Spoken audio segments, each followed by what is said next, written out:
Hello, everyone. How y'all doing? Welcome to We Talk About It. I'm Mr. Rose. Mrs. Rose is not feeling too good today, so she might not be joining us with this conversation today, which is okay. We pray for her speedy recovery and all that good stuff. All right, so we're going to get started. I am trying to make sure everything is good. How's everybody doing today?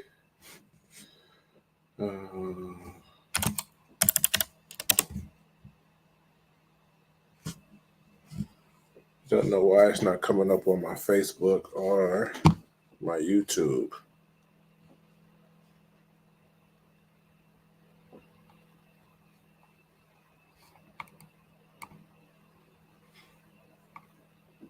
All right.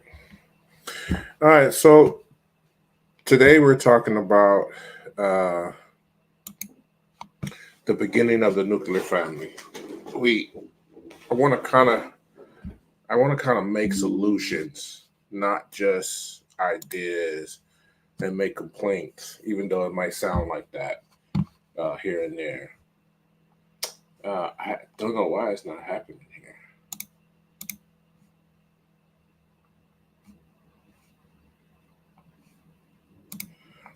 Uh, so I kind of want to go on how we can make solutions instead of just make complaints and just go over and over again. How come this ain't working? How come this ain't working? Instead, let's make a firm plan to see. So my idea of a nuclear family in the beginning is who's courting who, how soon are you guys letting each other know your how should I say your deal breakers, your whatnots, and if you're even willing to compromise on certain things. And understanding that compromise means I'm going to compromise, but 2 years down the line, I decide, well, you know what? Too much for me. I don't want to compromise. It's kind of relentless letting somebody get into your life that long and then decide, well, I can't do it now. I mean, things happen, things change. I know that. You know, we all human, we all make mistakes. And then how long are you guys talking, hanging out, dating each other, talking to each other, getting to know each other before you even have sex? I think sex within the first couple of weeks of knowing somebody, even the first month, is a little too soon because I think it clouds your judgment. It clouds your way of thinking and understanding. So, since we don't have anybody joining in right now, I want to try something different.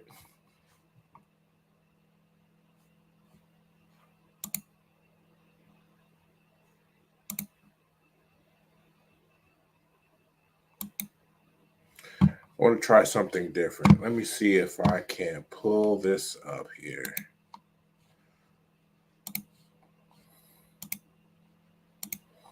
So we can go over some things, some videos that I've seen that I decided maybe I could discuss and go over until we can get some people joining joining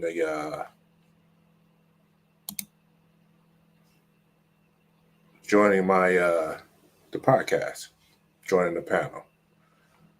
So boom, boom, boom, boom.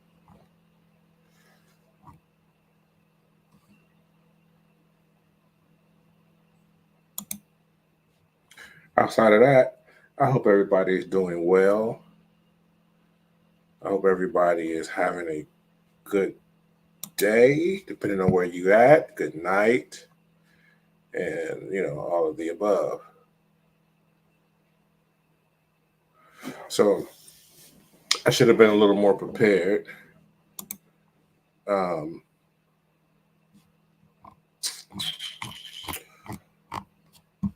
Thought I would have some people on the podcast by now joining in, going over the discussion. And I don't know why YouTube is not coming up.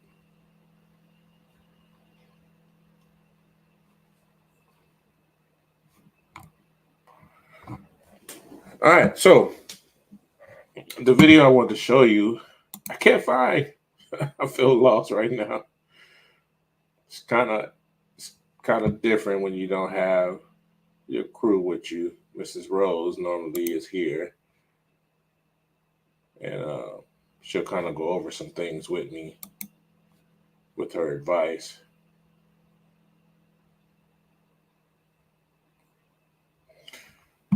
We've talked about your conversations in the beginning. My wife knew at least, I could say 95% of the stuff that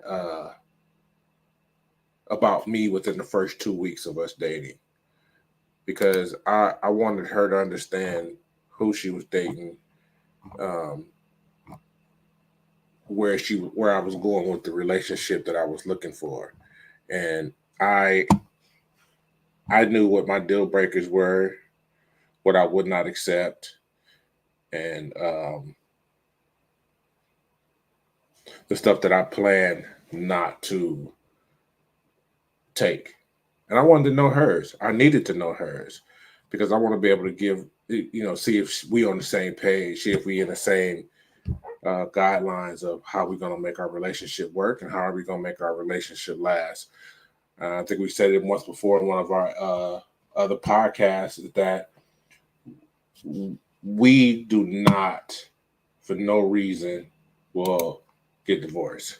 I mean, it has to be something heck of major for us to get a divorce, but for the most part, we're not getting a divorce. We are going to work it out. We're going to stay on. We're going to stay.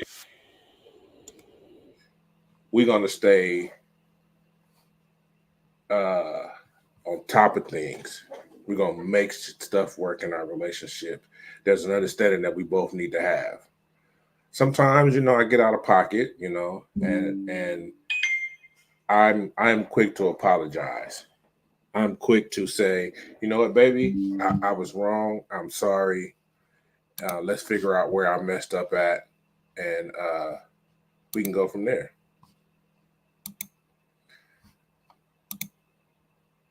Huh. I don't know why nothing is popping up. I don't know. If you guys can see anything that is coming up?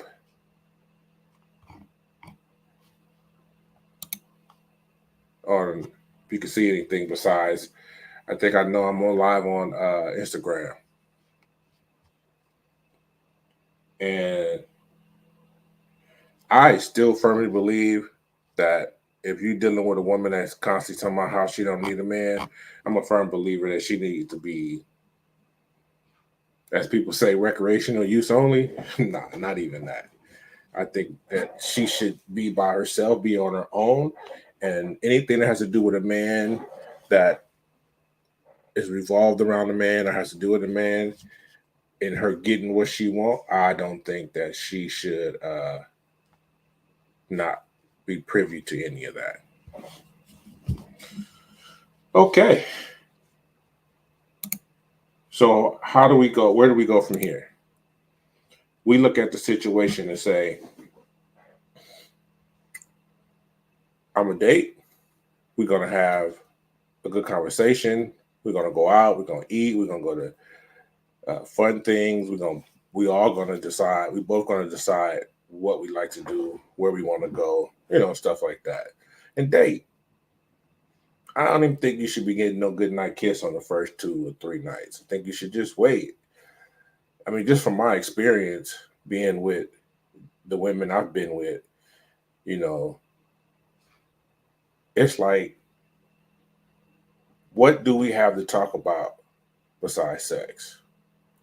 I used to tell my sister if a guy bring up sex, uh, talk to you within the first couple hours of you having the conversation, he's interested in sex. Really. And I think you need to move on if you're not interested in that. Keep it pushing. I don't think we set out our boundaries and really understand what they mean and what they are until after you done did certain things. You probably done had sex, you probably done had a kid, you know what I mean? You all moved in together, and all of a sudden it's like, well, I'm not going to take this and I'm not going to take that. Well, we could have discussed all that in the beginning, and we didn't have to go through half of the problems we've been going through since we've been together. And that's also like, when people say, well, if a man asks me my body count in the beginning, I don't need to be with him in the first place. Well, I don't understand why is that, because you want to know his bank account, basically how much money he makes, because you want to make sure he's going to be a provider if you are dating with a purpose. If you're not dating with a purpose, then I think a lot of information we give each other we don't need. So I don't need to know your body count because I'm just tapping. I don't need to know your how much money you make because I'm just tapping. You know what I mean? As a lot of them say, clapping cheeks. Clapping them cheeks. Clapping them cheeks. So I know, like I said, I'm not doing this for clickbait. I'm not doing this for views. I'm not doing this to make money off of this podcast. If it happens, it happens. If it don't, I just want to try to spread some difference and get some understanding for people to understand why we are going through what we're going through as far as couples. You know what I'm saying? Marriages is way, way down in the numbers than what they used to be. And African American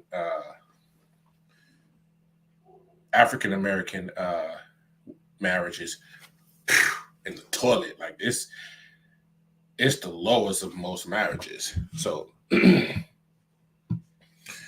of want to do some research too, and so people can see, because people are always coming on these podcasts and always talking about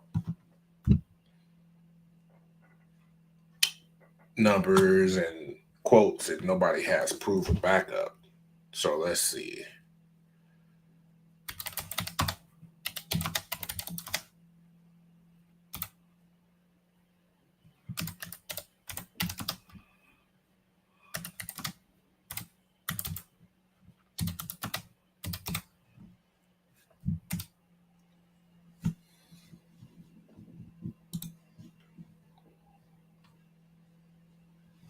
Let me see if I can share this screen. I've been working on that too. I think that would be this. Yeah.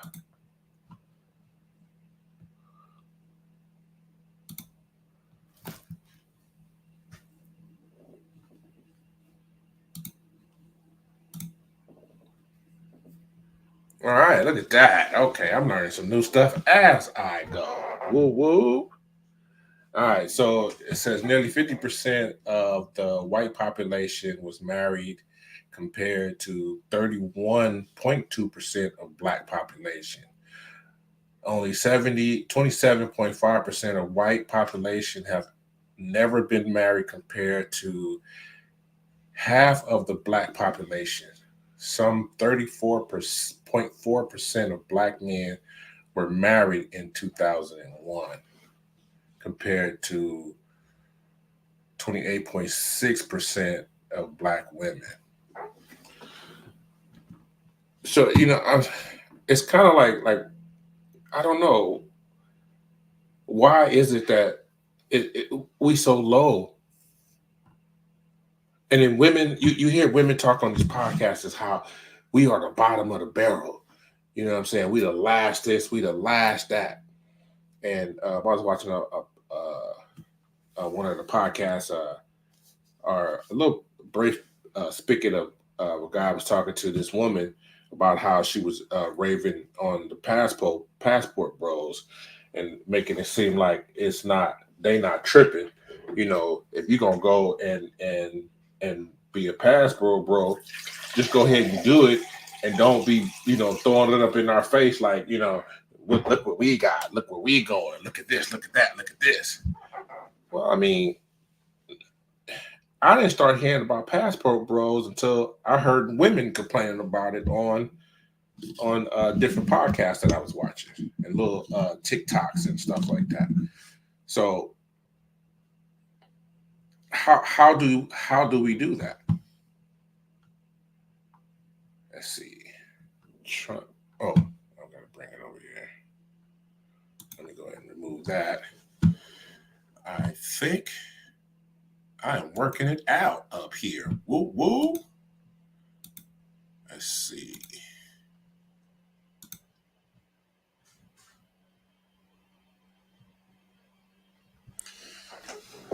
And then you if you want to come up, nod your head. All right. So uh also too, I think that we always talking about delusion in the beginning of a relationship. So men are constantly saying how delusional women are, and women pretty much kind of say men are delusional. So if I had to pick the two, I think women are more delusional than men when it comes to relationships. So women say, we all know the thing is the 6 foot tall or better, and 6 pack and 6 inches or more. So and are 6 figures. So they want a man that makes 6 figures, which is 100,000 or more. Most of them will say 200,000. You know how small of a percentage that is in the world? Like, let me see if this shows up. Let's see.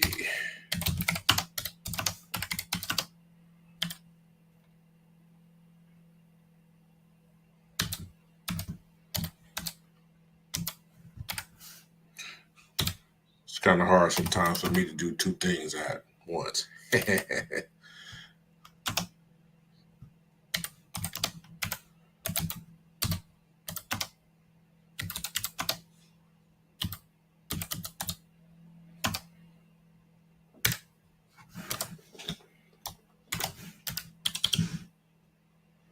Let's see.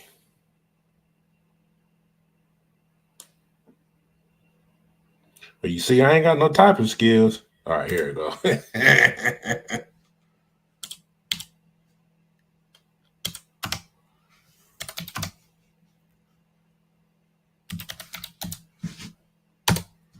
All right. So let me see. Let me add this. All right.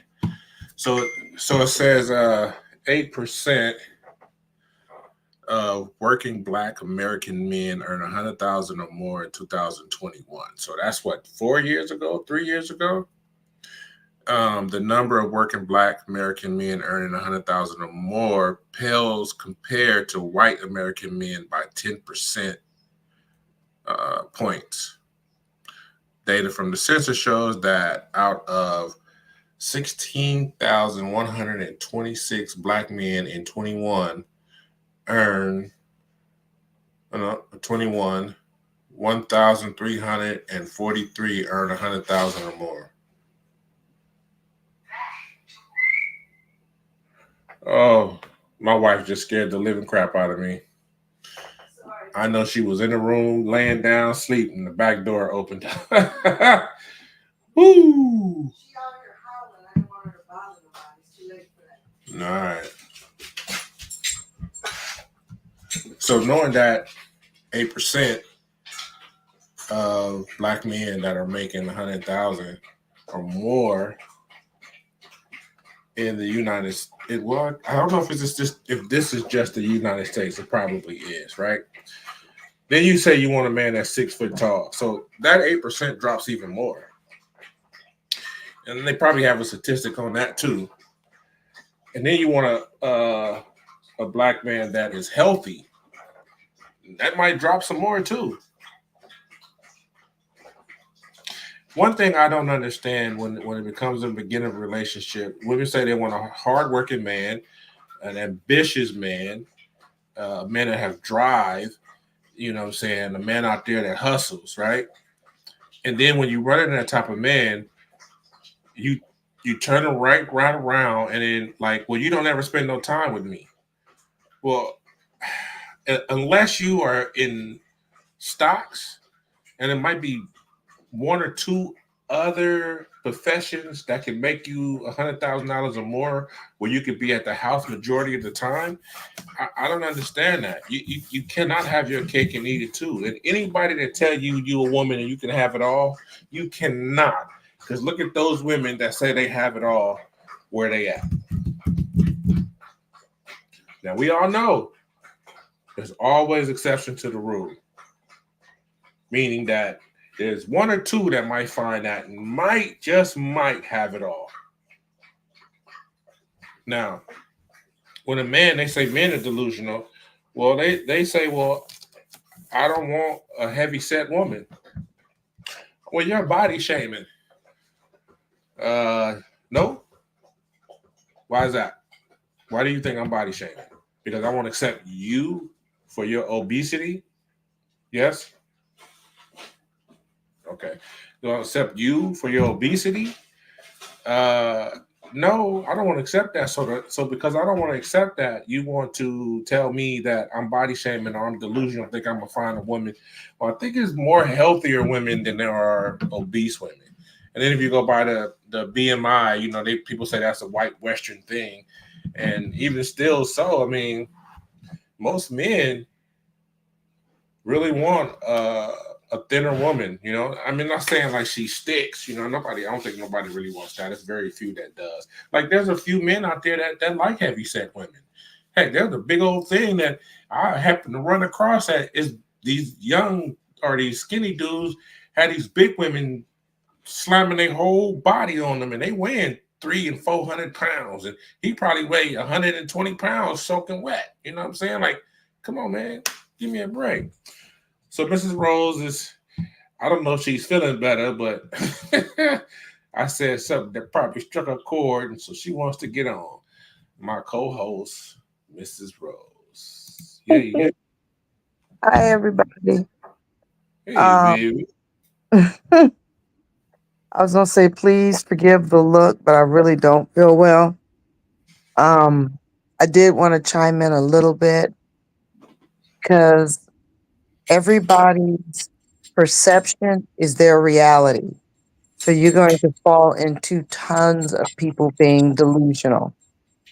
When it comes to whether or not women are more delusional than men, I believe we are because from almost birth, we're fed the line about Prince Charming coming to our rescue and getting married and having children and everything's going to be just perfect. When in actuality, it's not going to be perfect.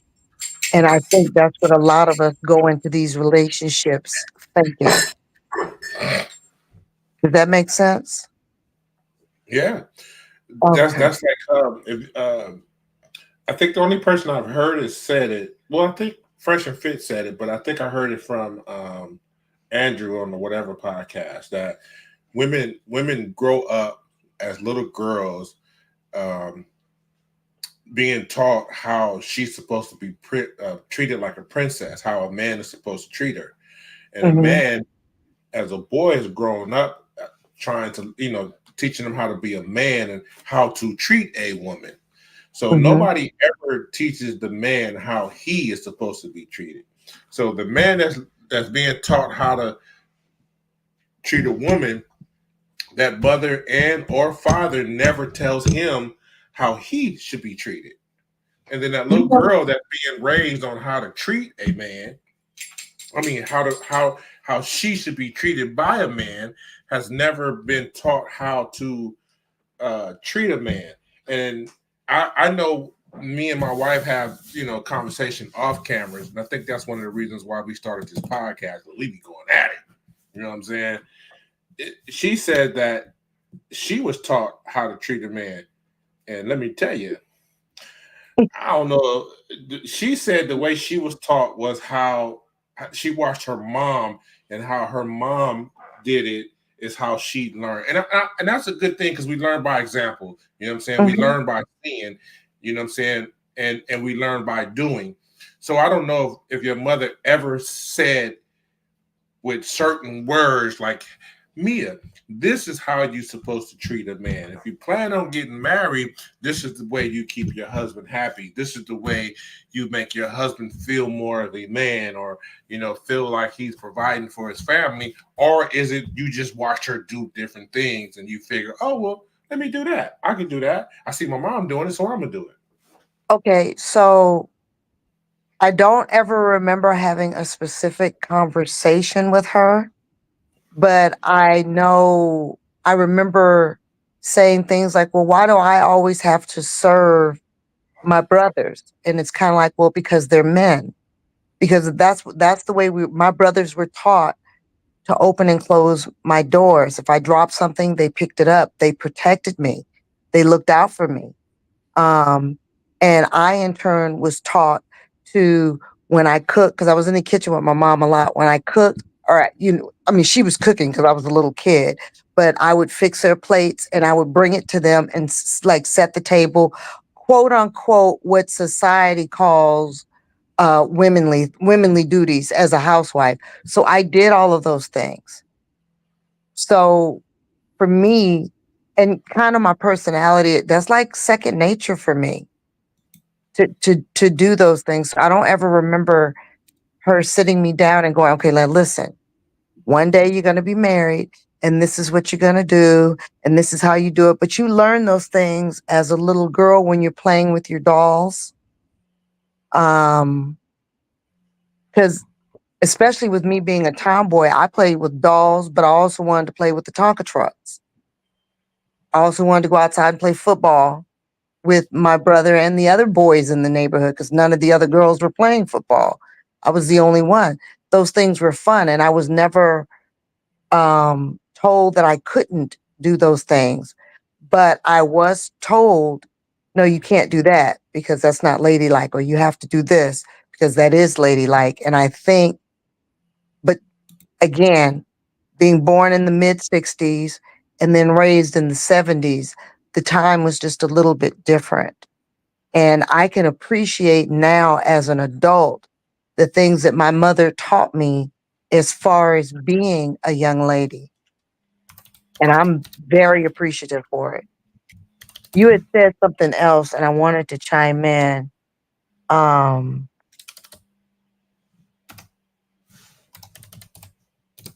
I can't remember what you said. When it comes back to me, I'll bring it up. So, like, did your mom? So your mom told you to serve your brothers, like fix their plates, or just to Mhm. I did that for my brothers and my father, both. Yeah. no, how did that come about? Like, I just remember that was that was my responsibility. That was my job. So but how like if did my you know that was your job? That's what I'm saying. Like, so what I'm um trying to get to is how do you know? Hey, Miss Brown. Well, I don't know if you're on camera. You're not. You can get on camera right now because nobody can see you but me. And let me know if you want to come up on the screen, and then you can get off camera because I can't hear or see you. Um, I hope my boy Antoine is still on. Um, so like, how did you know this is your job? Like, for instance, I was told I need you to open the car door for your sister, your mother, or for women, and it's like, well, why? Because that's what you're supposed to do. That's how you treat a woman. That's how you show her she's relevant in your life. Just like walking on the outside of the street. Like I never understood that, and but my mom always made me do it. So when I was younger, hey, you want to come up and talk? Shake your head, yes or no. No, okay, just chill.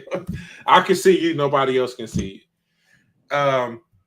So I even nowadays, I like so when I was a young kid, my mom walked on the outside.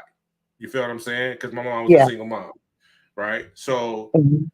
when I got older, she taught me how to walk on the outside, but not just her. My uncle, God rest his soul, my uncle Tyrone, he gave me a lot of manly advice to do. Mm-hmm.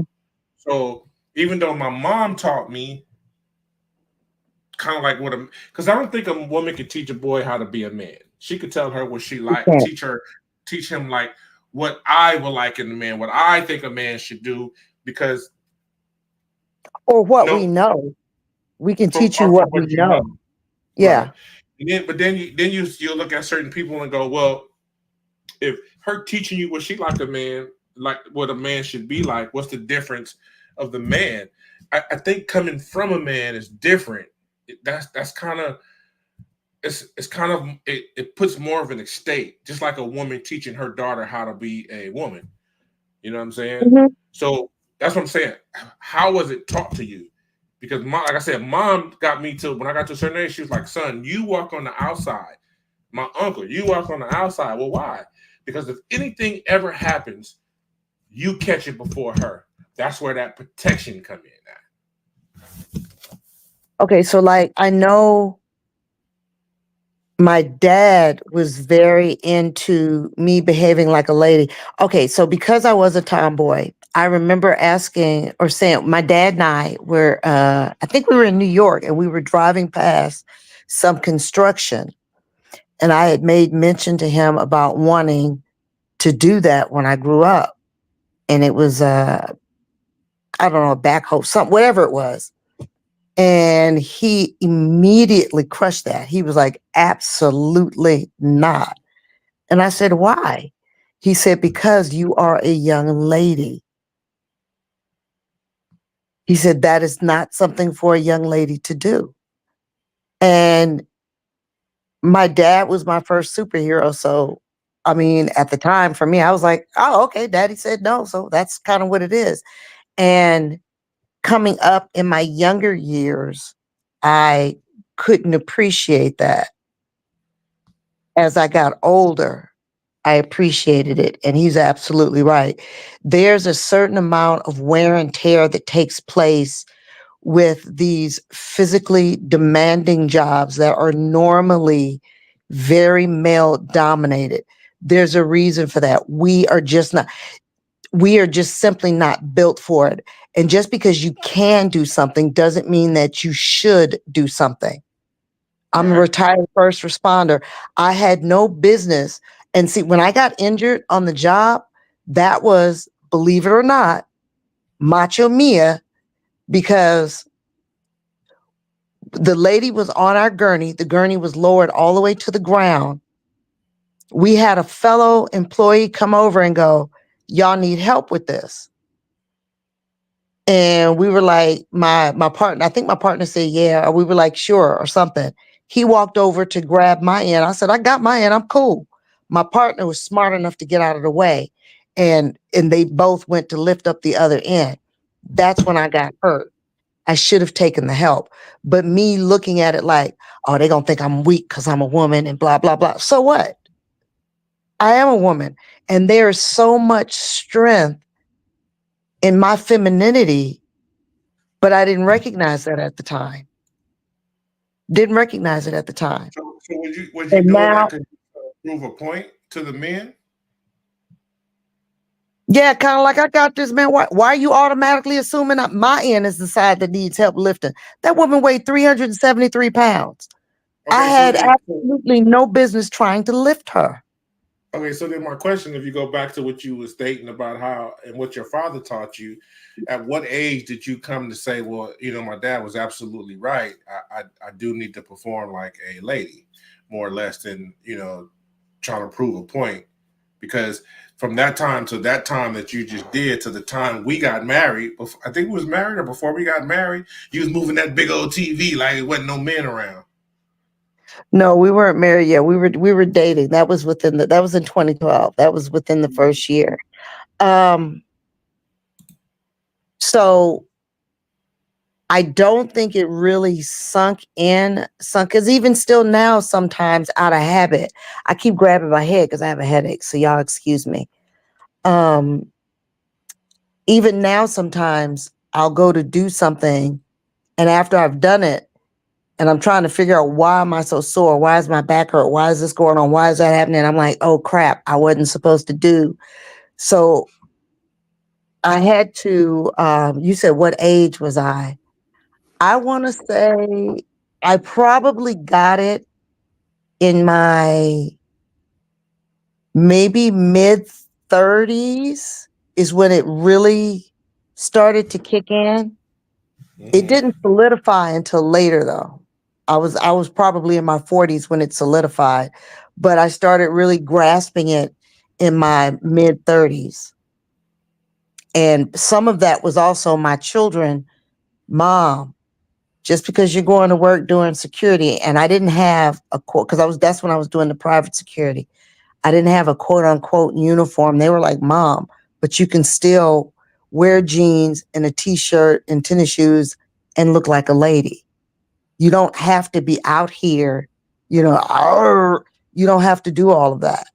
You can still look like a lady and do What's your funny with job. that is that's what attracted me to you in the first place of how elegant you was, Yeah, the that was from the lady girls. walk, you know what I'm saying? The dress you did, you know what I'm saying? You wasn't wearing nothing, you wasn't wearing a lot of stuff that was so fitted or it was, you know what I'm saying? Hmm. And then we started dating, and then you put on your security uniform, and you was mobbing like a dude. I was like, wait a minute, what, what where'd that come from? Like you had a straight bail on you. Like I was like, is she trying to present herself to let people know she's serious? Like I do this job and I do this job well. Like what was that about? Okay, so as far as the walk goes, I didn't realize it was that bad until you said it. And then I thought maybe he's just kind of picking at me. But then Dawid described my, remember he did my walk out. Uh-huh. That was hilarious. I was like, oh my God, do I really do that? Um, so I remember being outside of the Hollywood Palladium. There was an event. I was trying to get people to, stay in line and whatnot. And I was like losing my voice. And there was I forget. Oh, I wish I could remember his name. He was one of my managers. Really nice guy. He passed away too, but I can't remember his name right now. Anyway, I was like, man, it don't make, because he kept trying to put a guy out there with me. And I'm like, I can do my job. That's what I felt like. So Mhm. whenever I was trying to do my job, this is when I was working for Staff Pro. It was an unwritten rule that women weren't allowed to work in the pit. That was one. The pit is the area between the audience and the stage. Women weren't allowed to work in the pit. That was an unwritten rule. There were certain positions where they didn't put women. And I'm like, not the kid. Y'all gonna let me do my job. We not supposed to play that game. Now why you say that? Because I automatically assumed it was about uh, uh Gender. sexism, yes. And it had absolutely nothing to do with it. They were just smarter than me at the time. Now But they couldn't, how did you realize it wasn't that? that's not what it was. When Lloyd, that was his name. His name was Lloyd. Lloyd came out and he was like, because one of the other managers was saying something about putting a guy out there with me, and I'm like, no, I got this. And then Lloyd came out to talk to me, and I had said something to him about the people being hard headed, and I'm having to yell and scream, and you know, people challenging me and all this other stuff. He brought a guy out that was smaller than me in stature, and people were listening to him. But it was simply because he was a man. That's just the nature of the beast. And he was explaining that to me. He's like, Mia, there's nobody here that is going to accuse you of not being able to do your job and not being able to do your job well. The fact of the matter is, it is just simply human nature. Said he hasn't raised his voice, and this was a guy that was smaller than me So in so height, size, everything. But they listened to him. He wouldn't have to do it like I did it. right. Well, that's because if I don't know if it could be the Mm. woman thing that I guess just men just don't listen to women, especially if you come off. Women don't listen to women. That's true too. Let me know when you want to come up, Tavia. Um, Hey, so, Tavy. so if you notice, which I've noticed, every time you told me something or gave an example of something, and then when you get your realization, it's a man behind giving you that realization. So I'm gonna put my own self on blast, and you can be honest. You know me, I'm an open book. So my question, Sometimes too open. yeah, I know. So my question to you is simply this: we've been together for 11 years. No, we've been married for 12 years. Yeah, I think it's. Why are you looking like that? Because we've been together 12, married 11. Well, it'll be October 29th, 12 years we've been together. November 12th, Yeah, I said we've 11 been years together married. 12 years. No, you said married 12. You know what? Check. Okay. So in those years, and which I know in the beginning you really didn't want to listen to what I had to say. Is it easier for you to listen to the things I have to say, or has there been things that you thought I have said that was just like, he don't know what he talking about, and then find out that I actually knew what I was talking about? Yeah, absolutely. So is it easier now for you to listen to me versus it was in the first, let's say, 2 years of Oh, our God. Yeah. relationship? Oh, yeah. Oh, yeah. Way easier. But me not listening to you as my husband, that had more to do with me and my relationship with Christ as opposed to you. Because you are, I said this before, you are my representative of him. So if you're telling me something and I'm not listening, and I'm going to use the O word, if I'm not obeying you, that has more to do with me not trusting. And if I'm not trusting you, then I'm definitely not trusting God. You know what I mean? So that had Okay, more to do with my relationship with him than it does with my relationship with you. okay, that can make sense. That can make sense. But it's definitely easier now. Prime example, you all. So I'm in bed. I'm sitting up. My head feels like it's about to split open. But I've been in bed, what, 3 days now? Hmm. Is it today's day 3?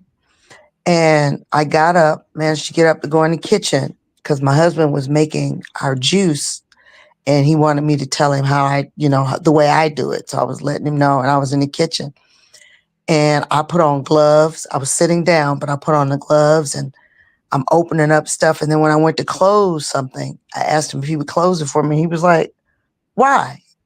You got it. I told you to come in here and just give me verbal instructions. I told you not to touch nothing. And I was like, you did, didn't you? And he said, look at you. He said, not, and he said, you want to run around and tell somebody you about how submissive you are. And I was like, he said, you ain't being submissive. I said, you did not just use the S word on me. So I brought that up to say, because I said it even then. I'm like, knife. No, I didn't. I said, dagger, heart, turn. Ouch. That bothered me. I knew you were trying to get my attention and to make a point, which got across very clearly, I might add. But I have a very bad habit of whenever I catch a cold or I get sick or something, the second I start feeling better, I start jumping up, trying to jump back into my role. And you get on my case all the time about that. And I do it anyway. And then I end up relapsing and now I'm sick even longer. Well, I guess this time he wasn't having none of it, y'all, because he put his foot down. And he used the S word on me. And I was like, do not take my submissive card, please. Yeah, So, because that's what I think with a lot of women. Uh, and I know for sure she about to jump on now. You know what I'm saying? Like when Miss Brown was on one of our other podcasts, she'd be like, "No, I don't think she was telling the podcast. I think it was something we were talking about." She was like, "Oh yeah, he'll tell me I can't get it, and then I'll go get it." And and I was like, well, Don't be how is picking on that my little sister. submissiveness? What'd you say? Don't be picking on my little sister. You know I am. I pick on everybody, and don't Hmm. care. But that's something that men deal with. Like like when we was having a conversation about how I think my sister had made a comment on about that too. Is how I told my ex-wife, I told my ex-wife no about something and she wouldn't did it anyway, and I turned it Mm-hmm. off. So she made it seem like, well, that by more spite, you was gonna get it turned on anyway. I don't think it was more about spite. It was disobedience. Now you can take that how you want to take it, but that's no difference if my wife said, no, babe, I do not want you to do this, and you stuck firmly by it. I'm not finna just be like, nigga, I'm the man in the house. I do what I want. I'm not finna do that. But if I go do it anyway, that's me being disobedient as a husband, because if you came to me with your wise counsel and I looked at that and felt like, yeah, that was more wise, but I want to do what I want to do, that's still me being disobedient. Yeah, and I think that's why women are so touchy about that subject, because it does sound like in some cases that it's always like I go from my parents' house, now I'm with my husband, and do I ever get to tell me what to do? Do I ever get to be responsible for me? The thing is, I don't want that responsibility. Quiet as it's kept. But I think that's why a lot of women are afraid. Well, what about him? Well, what about him? Why are you so concerned with what he got going on? Don't worry about it. Take care of you. Stop trying to wear his britches. Wear your own. I don't want to wear your pants. There's way too much responsibility, which I'm cool with my britches and my responsibilities that God gave me. I do not want to wear yours. Feminism has, I was gonna, let me see, how do I word that? You know what? They've destroyed it. They have just ruined families and women. And okay, so there was a time. Hold on. Let me ask you this question. Okay. What do you think about women saying this phrase? Well, I need to make sure he's on my page and he's willing to deal with this that when it comes to a marriage with me. Like, does it work that way, or is it supposed to be the other way? I think women are, wait a minute, hold on. I was trying to figure out how to go back. Um, no, no, that's not how it's supposed to go.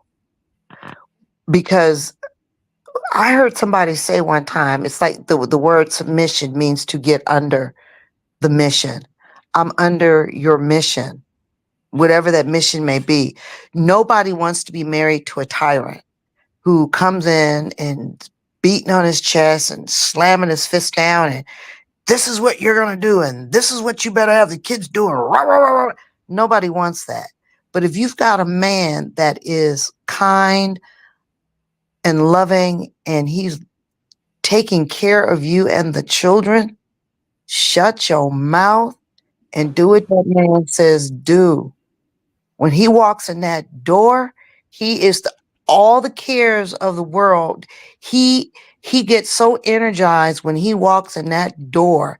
He don't care nothing about the lions and tigers and bears that he's got to fight out there in the world, because he knows when he gets home, you fixing to mend all his wounds. You gonna rub his feet. You gonna feed him. You gonna let the kids know, hey, the superhero has just walked in the house. And that's how that's supposed to be. Now, if you're foolish enough, and I'm talking to all my sisters out there, if y'all crazy enough to want to go out there and deal with them lions and tigers and bears, oh my, go right ahead. I ain't her. No. Now, if you have a situation where, let's say, the children are grown and you've decided, hey, I want us to be able to go to Africa next summer, and you go get you a job because you want to make a little extra, because all of his money is accounted for. to keep the home running smoothly. And you want to go get if he says, baby, go for it, knock yourself out. Cool. However, that doesn't mean your responsibilities in the house get to slack off. Now, if it's a situation where, because you'll have some husbands, because like you'll help me. If I have to go back to work for whatever reason, you will help me more in the house, a lot more. All husbands are not like that. So, well, I think. Go ahead. You was finna say something. Go ahead. I'll let you finish that. I just remember pastor's daddy telling this story at church. Dr. Betty wanted to go to work because she wanted to help financially. And he told her, he said, the stuff that you got going on in the house, as far as taking care of the children, the home, and me, that doesn't get to slack off at all. Not one ounce. If you want to go outside of the house and get a job, you can do that if that's what you want to do. But nothing in this house slacks. Because his thing was, I got this. I'm taking care of this. This is your responsibility here. I didn't ask you to come out here in this world and fight with me. But if that's what you want to do, you go right ahead. But the stuff you got going on here in this house, that's your priority. None of that slacks. I think she went to work maybe a month, if that long. She was like, y'all can have this. I'm going home. But you know what that is? I'm gonna tell you, when women say that to help out financially, is because they want more than what the financial finances the husband is bringing in. Like I said, I have heard some people say, well, I want to go on trips and I want to do this and I want to do that and I want to do this. I never hear them say, well, I want us to be able to do this, unless somebody correct them. But I think that is true. The only reason why I even, agree to let you go back to work or to work is because I do need some help with the financials.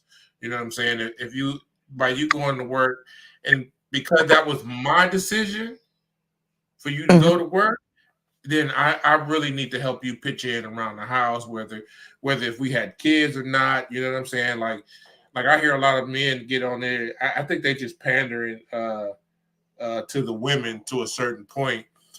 Oh my God, boy, this house, being a house dad is hard. I see what my wife is taught. I don't think it's hard. Now, is it super easy? No, that I don't believe. But I don't think it's hard as a lot of women make it seem, because my ex-wife, she went to school and work, and the time she got home, the kids are already in bed. Okay, so, and you and I have discussed this before.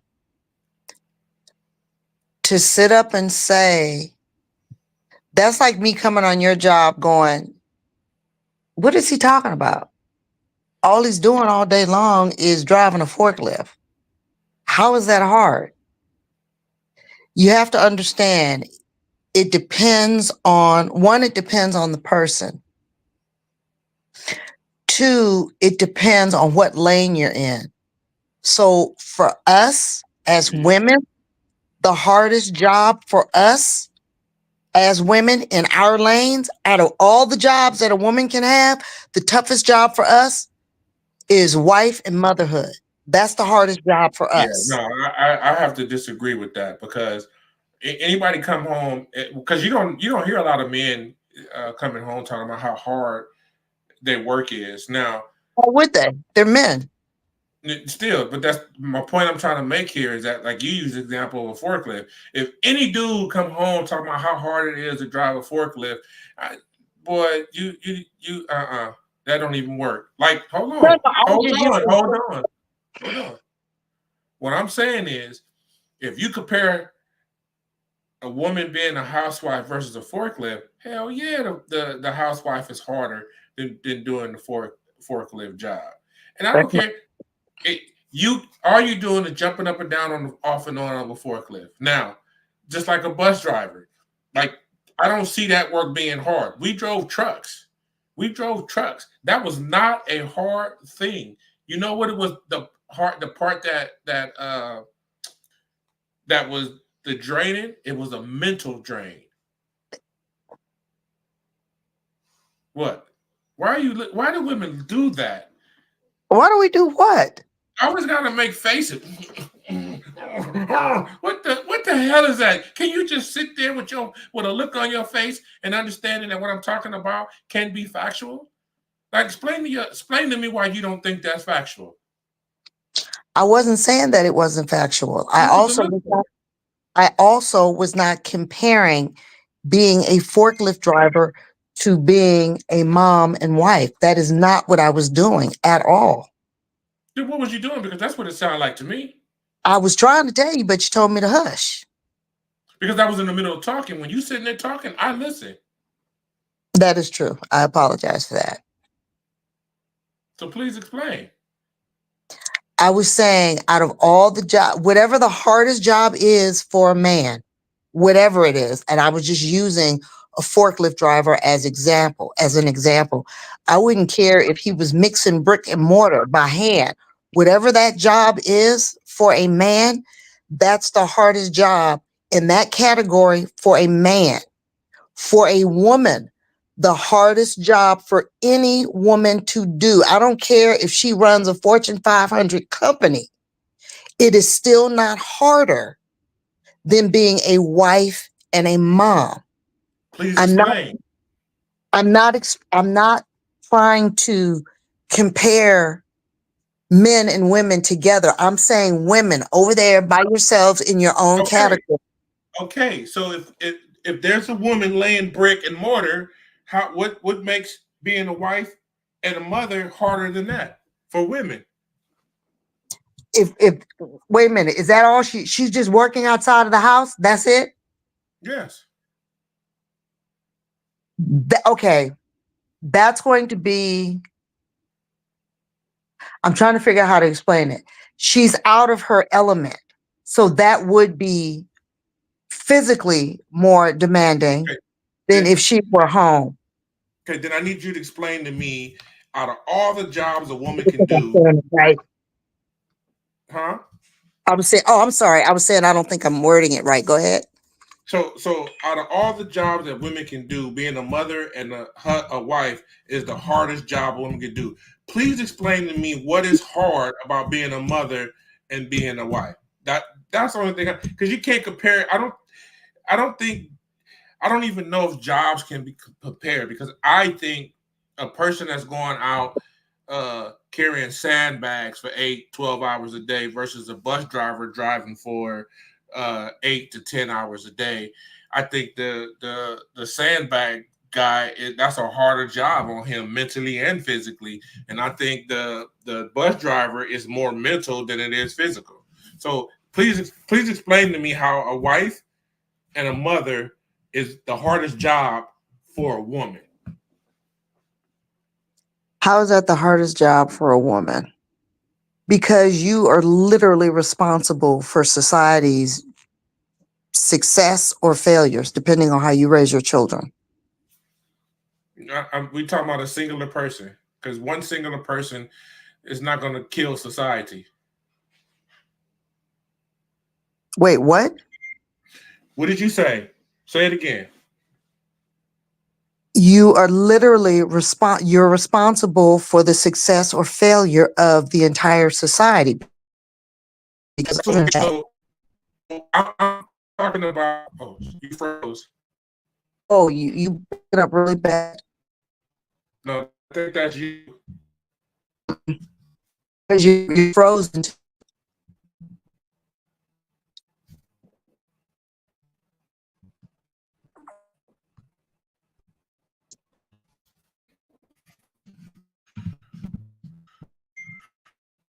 Why it froze, people?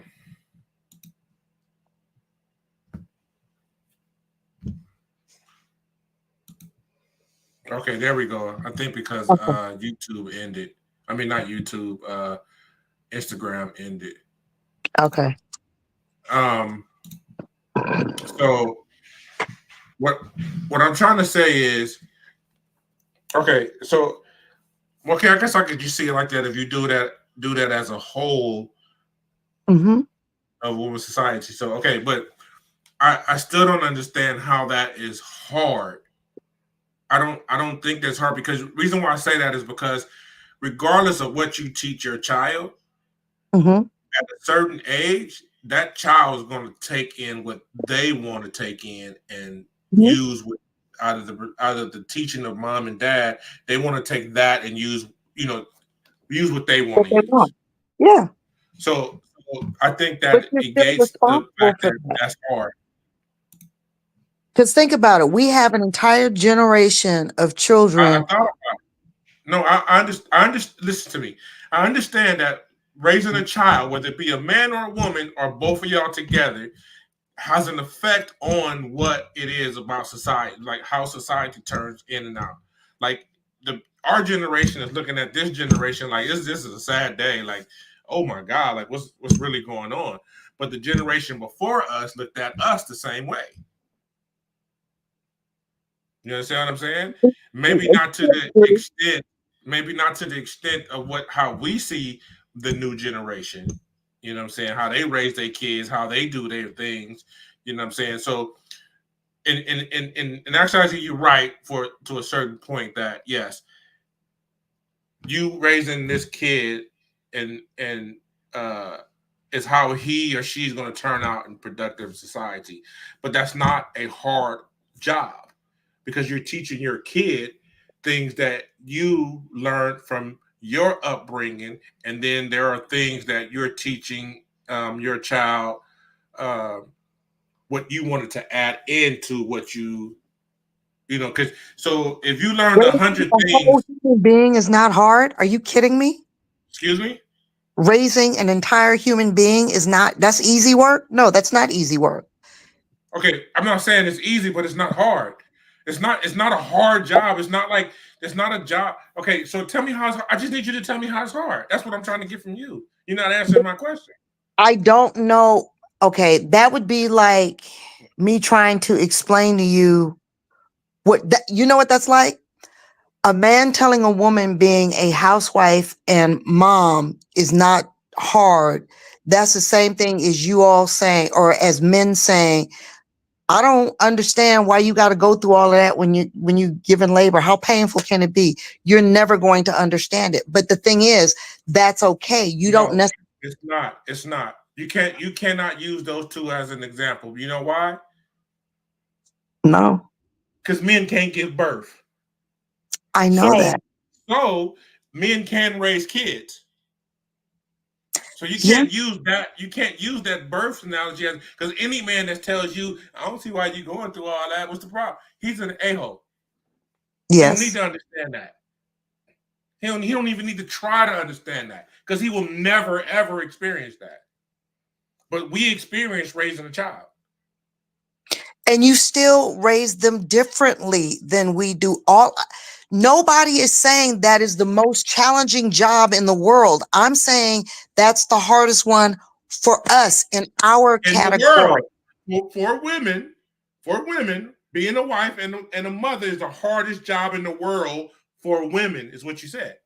Wait, why is that so? I'm trying to figure out why are men, because I'm assuming that's who you're speaking for. Okay, let's just say it's not. It's the easiest job in the world. Okay, so now what? Then women need to quit saying that Why? If because it's if if that's how it feels for us, why do we need to stop saying that? because reality. When you said everybody's perception is their reality, whatever reality. Even statistics shows that the difference between a man raising a child and a woman raising a child, men are Yes. more successful at it. So maybe that's why it's so challenging for us, but especially when we're doing it by ourselves, because that is not the design of it. As I'm saying, men that do it by themselves versus women do it by themselves, men do it Yeah. better. Okay. So what? And your point would be what? I made my point. I keep making my point. You keep trying to distract from the point. Wait, whoa. One, I'm not trying to distract from anything.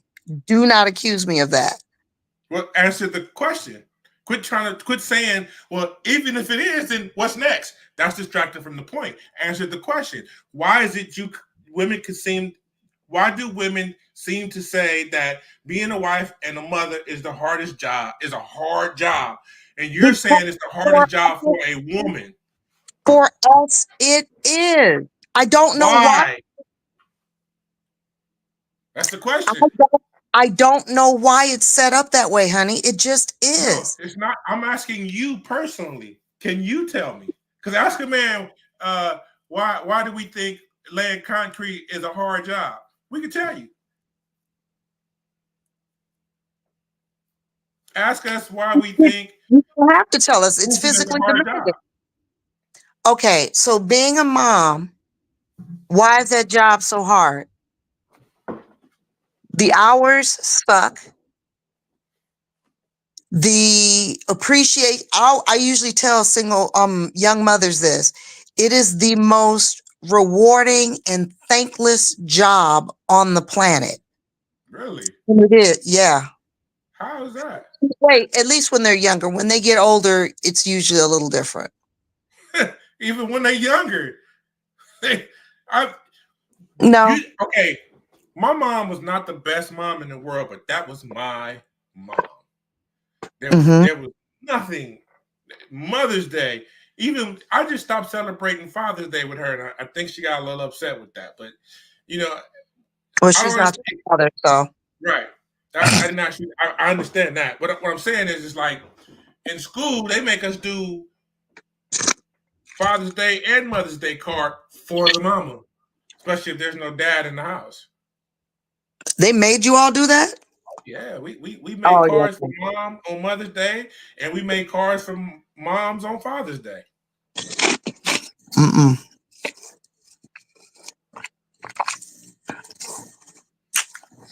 So, okay. You ain't finna talk with an ice mouth full of ice, are you?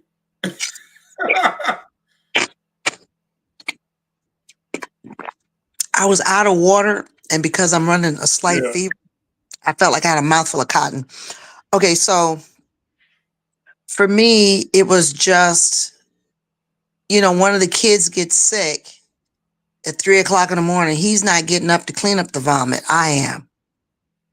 Yeah, So, but why is he not getting up at 3 o'clock in the morning? because I'm the mom. I said, why is he not getting up at 3 o'clock in Because, the morning? because I'm the mom. Because he has to go to work. And he can't be Because walking around drowsy, laying you concrete or asked walking on the me roof. about my situation. Excuse And me? you asked me about my situation, and I'm answering the question because I'm the mom. Okay, there are reasons for why we do the things that we do. I get where you're coming from. You are the mom, but don't get it twisted. On my days off, mom stayed in the bed. I got up and handled certain things. So it's that's what I'm saying. That was Depending your on the dude, situation. huh?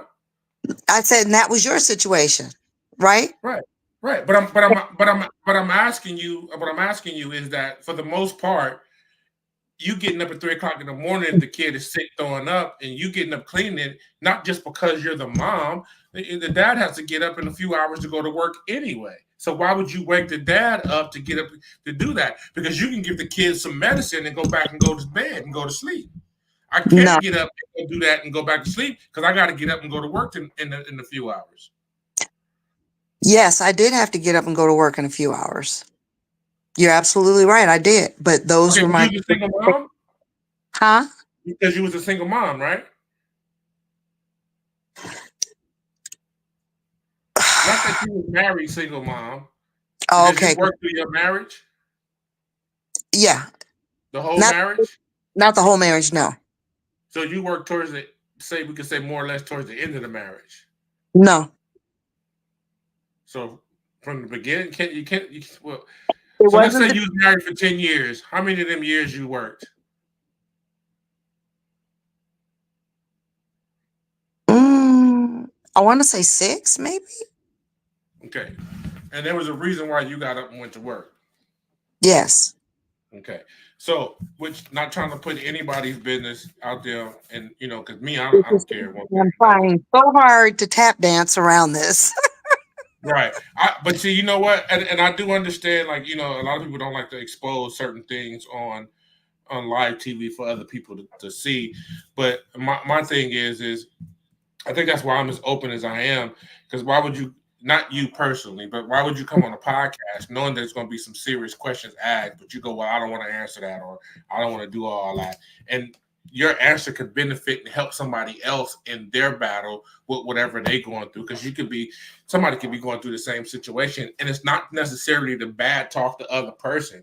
You know what I mean? Because there's a lot Yeah. of bad things I could say about certain people, but I try not to do that. I try to just basically say the issue and the problem that was happening. But anyway, so this is why we have to get that understanding in the beginning of the beginning of a relationship. And I think if people talk about these things, communicate on these things, I think marriages will last longer. I think relationships will be a it would be a beautiful thing to get into. But I think a lot of us are just so stuck on, what I'm saying, our ways. Hey, Antoine, hope I didn't miss you again. We're talking about the nuclear family, the beginning, basically. How do we get in when two people meet? Where do you go from there? And are you dating with intentions? And if you want to get on, you just got to send me your email, and I can send you an invite. So like like we've always said in the beginning, like I gave you so much information about me, it was like I think I know this dude. You know what I mean? You Run, y'all. He told me what, like 95. Whatever you didn't tell me was because you simply just forgot within the first 2 weeks, and I didn't run. yeah. You Do you must have think you been should really have ran? cute. Do you think you should have ran? Looking at it now, no. Okay. Matt, if you had asked me that earlier in our marriage, I'd have been like, hey, Kira. Why? Because there were things that we went through that I had gotten to a stage about. Because remember, I told you I didn't want to date a man that had kids, or at least young children. Absolutely not. Nope.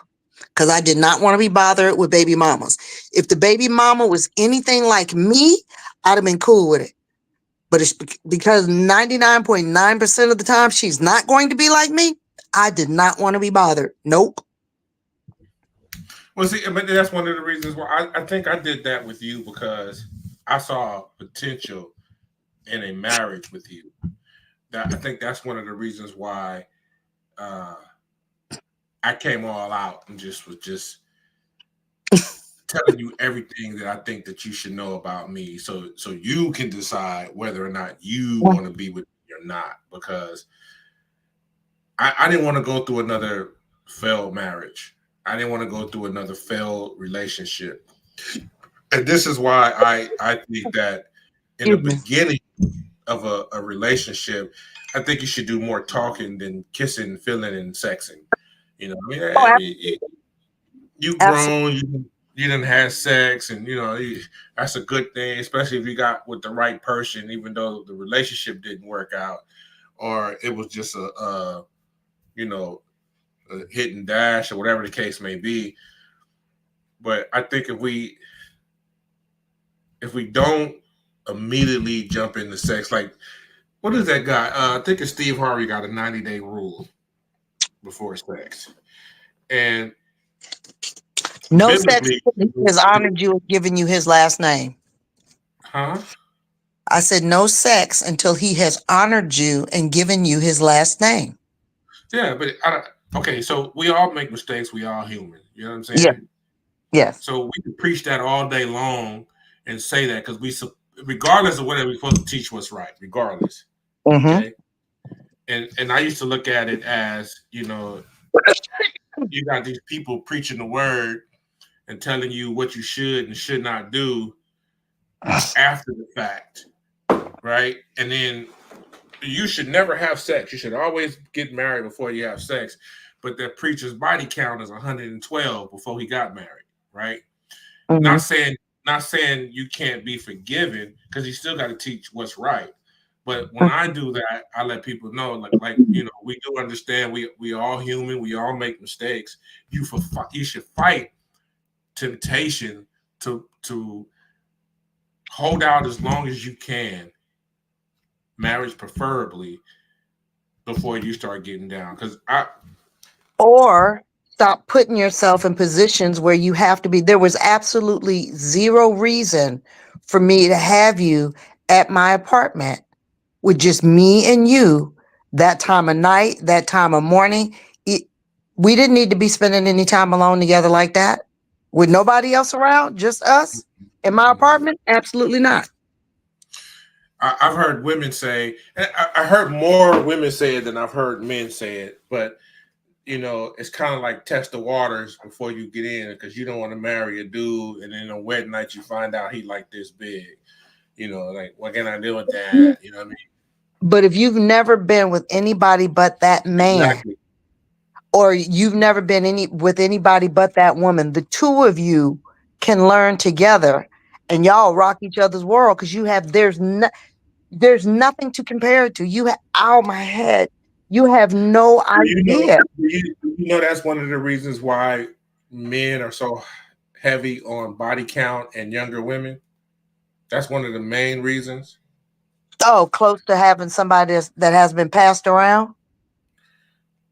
No, yeah, they go with the younger and the women with low body counts because they haven't been passed around and it's easier to pair bond with them. Mm-hmm. Yeah, Absolutely. And right. I ain't mad at him for it. However, you gotta stop. We have to stop trying to be like everybody else. What do you mean? There is a certain behavior that there were certain things within our community that we just didn't do. There were certain behaviors that we just didn't do. But we are trying so hard still to this day, I believe, to fit in and to be like, well, they doing it, so why can't we do it? And now that has crossed over into gender roles. Well, how Mm-hmm. come the men are the only ones that get to run around and be hoes? Why would you want to be a hoe? For one, why? For Because it's what? lucrative. N- That lasts for like 10 minutes. It is not, no, it is not lucrative. Because what are you spending the money on? Whatever they want. No, no. There You're doing was only. a lady. There was a lady on. I think Oh, she's saved now, though. I guess because of something that Andrew said, but she was saying how she did OnlyFans and it helped pay for her mom and dad's house, and they bought them this, they took care of this, like she caught up on all their bills. You know what I mean? She got her stuff, and that's what it did. So I guess mom and dad know that that's what she was doing. yeah, and that's what Andrew asked, and basically she was saying, well, he may not be proud, but he accepted, and he wouldn't I tell would me live to on quit. the street. I would live on the street. I would rather live on the street Really? than to have my child selling her body. Yeah, Absolutely I not. wouldn't want it either. But I'm taking the money. Just don't tell me where it's coming from. I don't care. Just hook me and your mama No, up. no, I no, don't need to know what you're doing. no, no, I don't absolutely. want to see. I don't want to see any of my kids doing any of that. And but I would definitely be like, no, this is not something I want you to do. Now you grown. You're gonna do what you want to do when you want to do it anyway. I'm not supporting it. That's the Would, whole thing. would you take the money though? No, I was joking about it. Oh, I wouldn't I because thought you were. I just wanted to be sure. yeah, it's kind of like you know. I don't even know how to explain that, but no, I couldn't do it. Like, yeah, my daughter bought this house. What kind of job she do? She get dome on camera for $300. You know what I'm saying? And she made 500,000 a year doing that sex content. So she all over the internet. You know what I mean? Nah, man. Nah. No, absolutely no. Yeah, nah. I'm good. Little Miss Late Freight. Always late. Who, Malibu? Yeah. Hi, baby. I ain't late, motherfucker. I'm at work. He's still late. You So I gotta was watch able to your log mouth, Marty. You gotta watch your mouth on here because they can take it Not down. really. We I it's can't watch my on. mouth. I have it It's not set gonna that my it's not eyes. for kids. What'd you say, David? Mallory, shut up. What'd you say, David? It's set for not kids. Like kids just can't get on this. They got to be 18 or older to watch it. Oh, I'm getting so chunky, y'all. Y'all see this? Wait, so you really think they're telling the truth about their age? It's not the point. You saying you got to watch your mouth for what reason? If it was for kids, we would get in trouble. Oh, okay. Yeah. Girl, you need some soap on that. I did. Oh, all right. I have soap right there. Okay. I used this side. So yeah, like I said before, I think beginning relationships should be more talking. I really don't think if you having sex with a person within the first 2 or 3 weeks, I don't think you should even attempt to try to be in a relationship with. Mm-hmm. I got a If 6 you month look old. if you look at most of those relationships, the majority of them don't even last. And you know what's funny about that? There was a time when I would have said, well, no, that's not true because but you and I are the exception and not the rule. And I think that's where people get stuff mixed up. Well, I heard about and so, and I know somebody's sister's, brother's, uncle's, nephew's cousin who was able to, that's the exception, not the rule. Yeah, that's why we talking like, a percentage or majority, you know what I'm saying? That's all because there's always exception to every rule. Just because it happened to her doesn't that it's not going to happen to everybody. Mm-hmm. It's some of this stuff is a rare thing, and like I Never. said, with me and you, in the first couple days, you knew 90% of my whole life. I didn't hold anything back. So No, you even though we did have sex a little early, we also made a pact that when we got married, divorce wasn't going to be an option. And we made that before we even talked about getting married. Like, yeah, if we ever got married, divorce wouldn't be an option for me. Or how you feel about that? And I was like, I'm with that. You know what I mean? That's why we got life that's insurance doing on that you. talking and that conversating before. What? Mallory. What she said? You said that when y'all talked, y'all agreed that y'all agreed that divorce wasn't an option. I said that's why me and Mia got life insurance on you.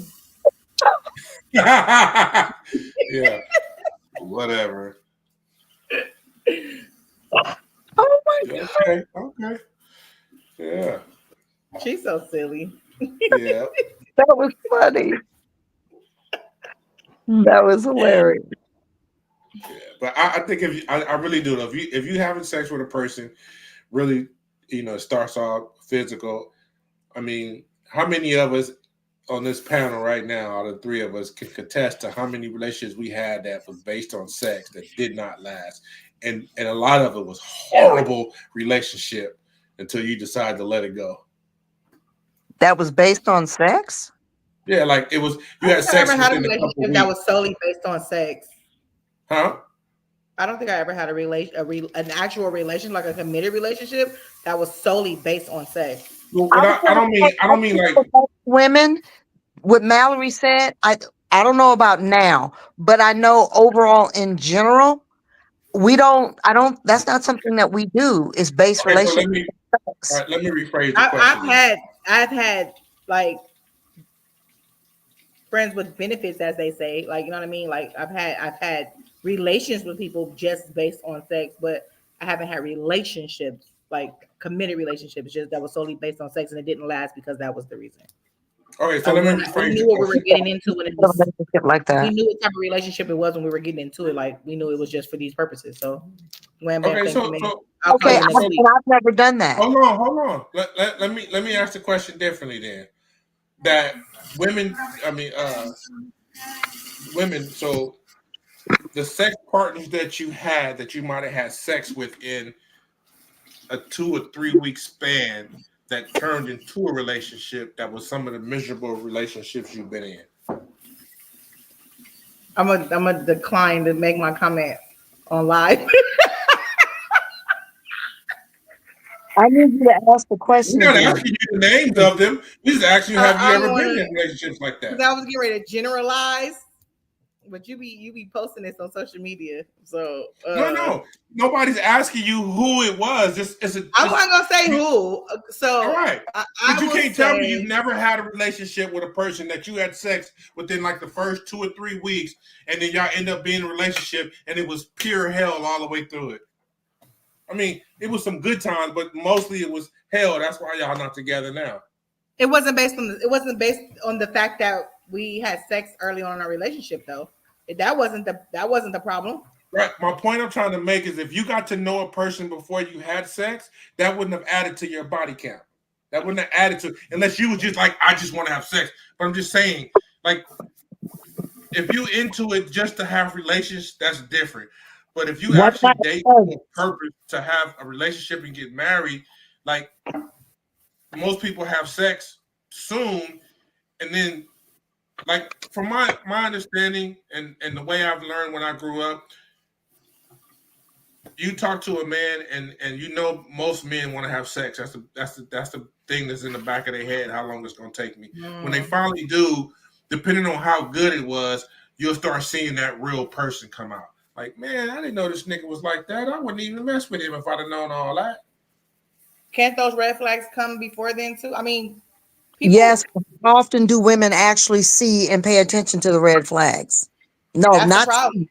How often do we actually pay attention to them? We see them. We No, just don't. how often do women ignore? Not don't see. Ooh. They see it, they Yes. ignore it. Yeah. They ignore it. Yeah. Difference. Yeah. That's the difference. Yep, men do it too, though. Men, I think so too. I have male friends that have talked to me, about their relationships, and they have acknowledged or admitted that they've seen these things before. But a lot of people fall in love with the potential. A lot of people fall in love with the wrong things instead of looking at the person and who they are and know that won't work. Well, maybe if we can get around, just wipe them down. Maybe if we can get around these certain situations or these certain flaws, then I can make it work. People are who they are. It is what it is. So if you are already looking at these certain flaws or things that you're saying that we might be able to get around, depending on what they are, of course, you already know your relationship is not going to last. You know it's not going to last. So you fell in love with the potential. Yeah, but I think the potential, that's it's to me, the potential is a wool over your head, because you really don't know what this person's potential is. It's something you see. So how can you say you fall in love with the potential when you don't even know if this person has the potential to do the things you claiming? You know what I mean? Because you everybody's reality. talked to him long enough before you had sex with this person to even know what the hell his potential is. Because everybody's perception is their reality. That's how they're able to do I think that. people really need to stop saying that. I really do. But Because it was a movie I had looked at with Taraji. I don't know if y'all know this movie, but her husband was like, they met at a really young age. They stayed together. They got married or something like that. And then her husband was like, huh? Acrimony? No. Hold on. Let me look it up. Yeah, I think it was based on a true story too. I think. Let me see. I think that's just an excuse for people to say, I guess, their reality, but your perception is your reality. No, your perception is just what it is. It's your perception. It's what you think. It's not a reality, because you get proven wrong time after time.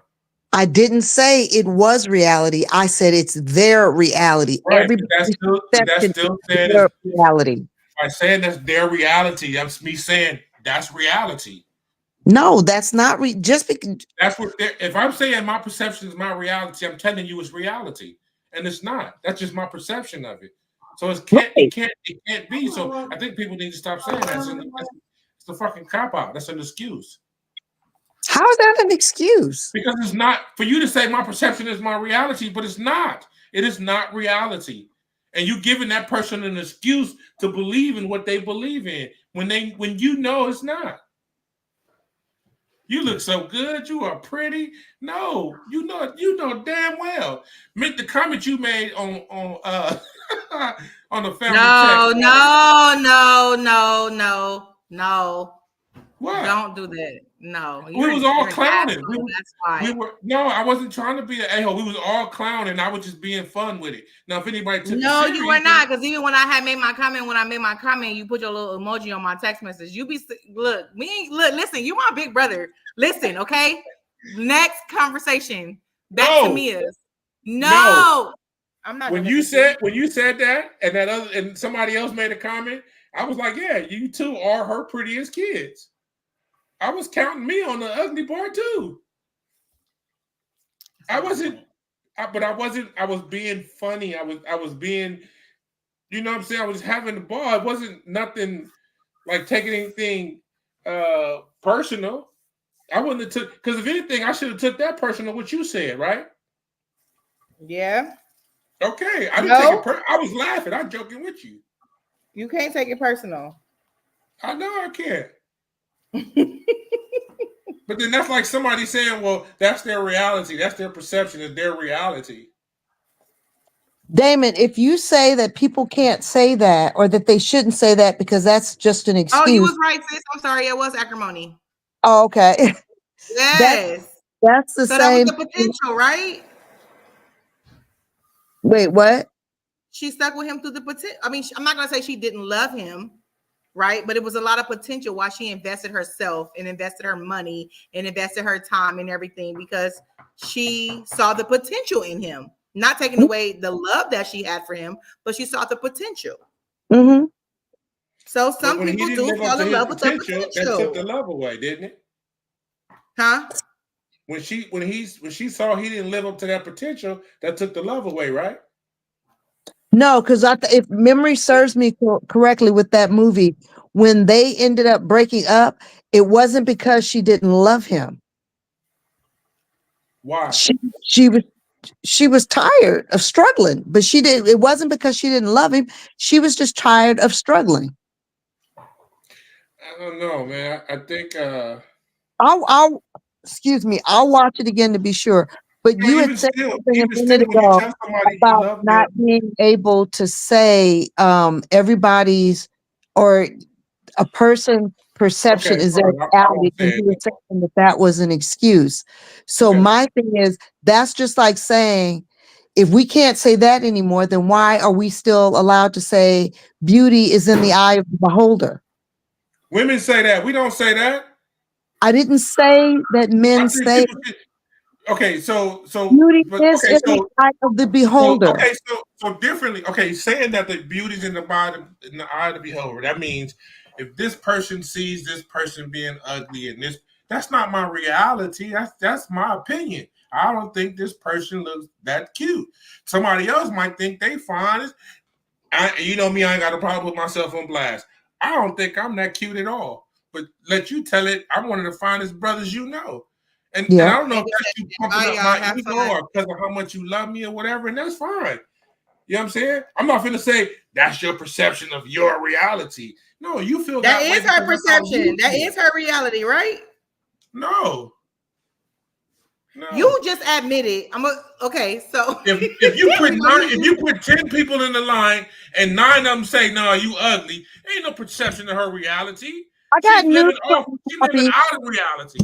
Poppy, we live in a country that says because of me having a bald head, I'm a black woman, I have 0 hips, and sisters with booties would be mad at me if I even tried to stand next to them. I would be considered classically unattractive because I'm not blonde, I don't have blue eyes, and I'm not skinny as a rail. Who said that? The culture that we currently don't say that. What don't you say that? Who's in Playboy magazine? Who's on the billboards? You That's see because very that's what that few dude wants in circles. his Playboy magazine. What? That's because that's what that dude wants in his Playboy magazine. Look at Hustler. Ain't nothing but black women. What? You And, gotta, and you, gotta, wait, in the Raunchy one? you call it what you want to. You call it what you want to. But it's very few white women in that. In Hustler? Yes. Oh, I didn't know that. I didn't know that. The point I'm trying to make to you is, Irrelevant. how's it irrelevant? Because everybody's standards can be different because of what they like. It's not a perception of a reality. It's what you if I'm trying to put it where it kind of makes sense, but you can't if 10 people sit up there and vote and 9 of them say one thing, but you go, oh no, it's this one. How do you explain that? That's what that person likes. Okay, so you're still not, I'm not grasping what you're saying. If I say everyone's perception is their reality, how is that making an excuse when that's what it is for that individual? How is that an excuse? That's just what it is for them. That's not an excuse. That's just what it is. Okay. Chime in, Mally. Don't grin. Chime in, woman. I said what I said already earlier. Like, I don't know. People fall in love with the potential. People fall in love with how they perceive a person. And that also goes back to when I said that we also ignore the red flags. Mm-hmm. You know, I mean, what you doing? That is true. That is very true. So I don't know, but like, we can even even how you had mentioned, about you not having hair. You know what I mean? Mm-hmm. Remember at the beginning how Damon is. Yeah. He has a thing for hair. He likes women with hair and long hair. Right. Mm-hmm. And then you guys did discuss whatever you discussed or whatever the case may be. And now, he accepts you for who you are. So no matter how the world, like you said, the society we live in will look at you, your husband's perception, reality, opinion of you, you're beautiful. Right? It's his perception. It's his reality. It's his opinion versus everybody else's. Yeah. Perception. So it's the same. It's the same thing. That's pretty much what we were saying. Okay. Even if society doesn't appreciate you as a black woman not having hair, your husband appreciates you. His perception of you is that you are a beautiful black woman and a beautiful wife, and can't nobody say nothing else. You know what I mean? Like, with my bald head. Just like you say, he handsome. I mean, that's your perception. That's your opinion. That's your reality. Wait, you know who else he's really good looking? Who? My mom. What? I said, you know who else thinks he's really good looking? And my mom. But for us, my mom and I both, we like very dark skinned men with very Negroid features. That's always been a thing. On live. Can y'all read that? Can you read I it? can't read that. Wait, hold on. You put it on there, you read it. Oh, no. I made the screen bigger. I can read it now. Hold on.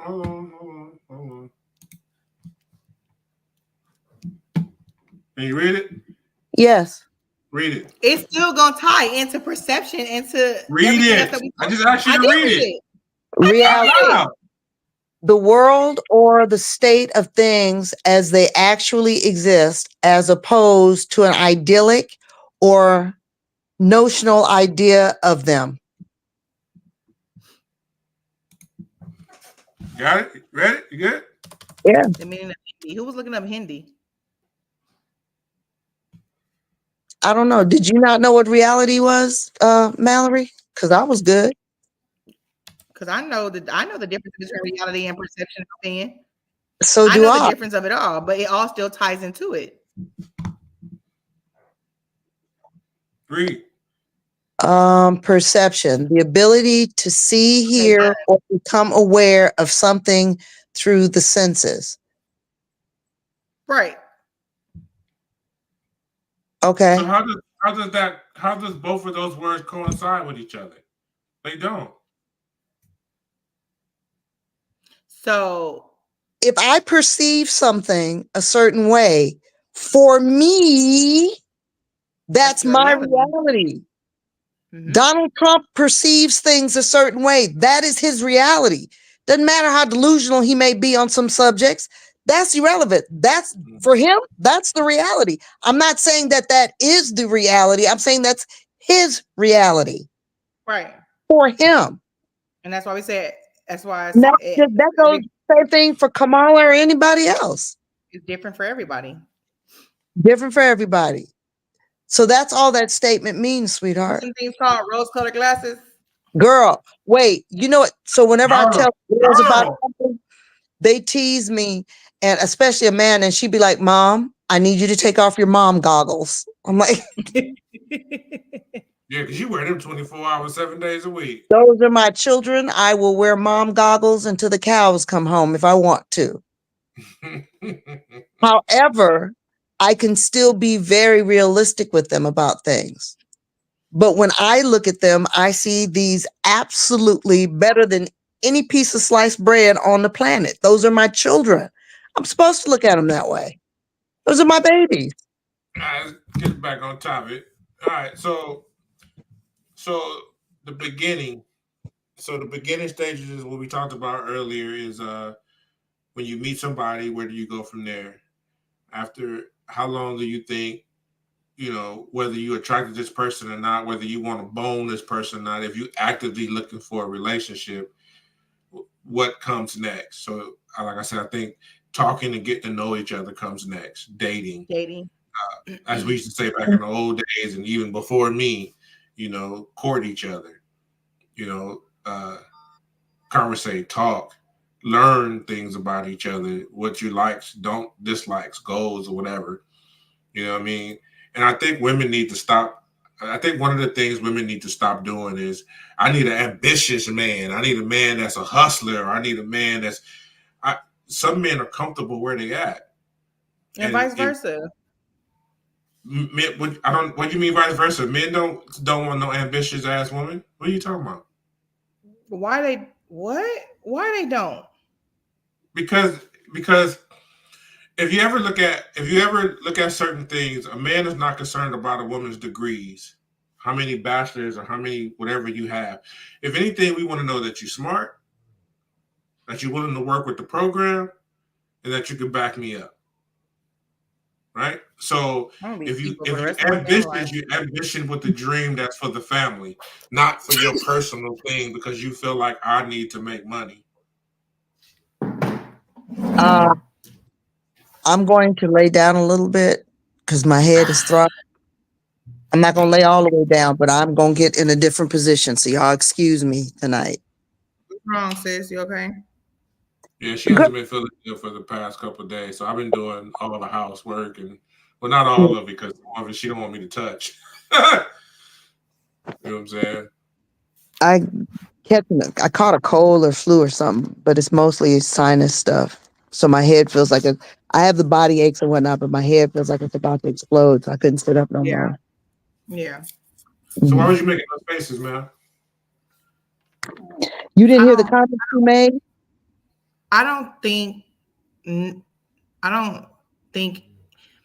think people want to mirror their reflection. And when I say that is if you're with someone who does have these qualities or these skills, you will want somebody to match that energy. I don't think that whether you have degrees or not, degrees don't take away someone being smart. You know what I mean? So me being the ambitious person that I am and the educated person that I am, I look for those same qualities in other people. I don't, yeah, I look for those qualities in the same people. So when it comes to having things in common, which is what most people look for, you want your reflection to be mirrored with the person who you're with. So no, it doesn't necessarily have to be a degree. I mean, I'm not saying like, oh, in order for me to date you, you got to have a doctor's degree. No, but you ain't about to. You can't be stupid. The man you marry, can he make less than you? Can he make less than me? Yes. How much less? Let's say you make 100,000 a year. I mean, honestly, I don't even. For me, I'm not even going to say. For me, it's career. It's not so much the digits of it. If I'm making $100,000 a year and he's making $98,000 a year, I mean, it's not really the digits for me. It's more of the career and it's more of the lifestyle for me. So I'm not going to be like, oh, well, I go get a calculator and you have to make a certain amount of money to keep up with certain things. No, but I am gonna need you to be financially stable. I'm going to need you to be financially smart and responsible. And I need, like I said, someone to match that energy because I have a particular lifestyle. Right. Like So you said all that, and technically, you just said he needs to make what you make or more. No, he doesn't have to make what I make. If I you don't don't have make to enough make what money he to makes. live your lifestyle, you're not finna pay for it. I will pay for it, but it ain't about to be no. Ain't about to be no what? Ain't about to be no what? No, I'm not. I don't mind paying for. I don't. No, you dancing. You don't know what. The relationship has to be mutual. I'm just gonna put it to you like that. The What do you relationship has mean to be mutual? What I just said, it has to be mutual. I would like for my skills and my qualifications to be matched with my partner. So you want that man, if you making 100,000, he needs to make what you make or more. Because if he makes $50,000 a year, that's not matching your energy, is it? Not necessarily. Not necessarily. I'm just saying you just can't not have no money. We're not going to do that. I'm not taking care of nobody. Okay, so at $50,000 a year a man makes and you make $100,000 a year, you're going to be paying for majority of the vacations and the trips. But it's the same money. So how is she paying for it, or how is he paying for it? Because that's how women look at it. 99.9% of women in this world will say a man needs to make what I make or more. And the ones that don't say that, and eventually, that's why when women say, I need an ambitious dude, meaning you need to bring yourself up to where I think you should be so we can live a certain way that I want to live. I'll bring that percentage down a little bit, but it's still very high. So Mallory, if you met a man that made 6 figures and he was so fine you couldn't hardly stand to look at him, and he just loved your dirty stank drawers, and he just spoiled you rotten to the core, and you guys got married, do you still think you would want to go to work? You don't have to work. You're just choosing to. Do you think you would choose to? Choose not to go to work? Ambitious she is. You said what? We're ignoring him. You would work. You would choose to work because of how ambitious you are.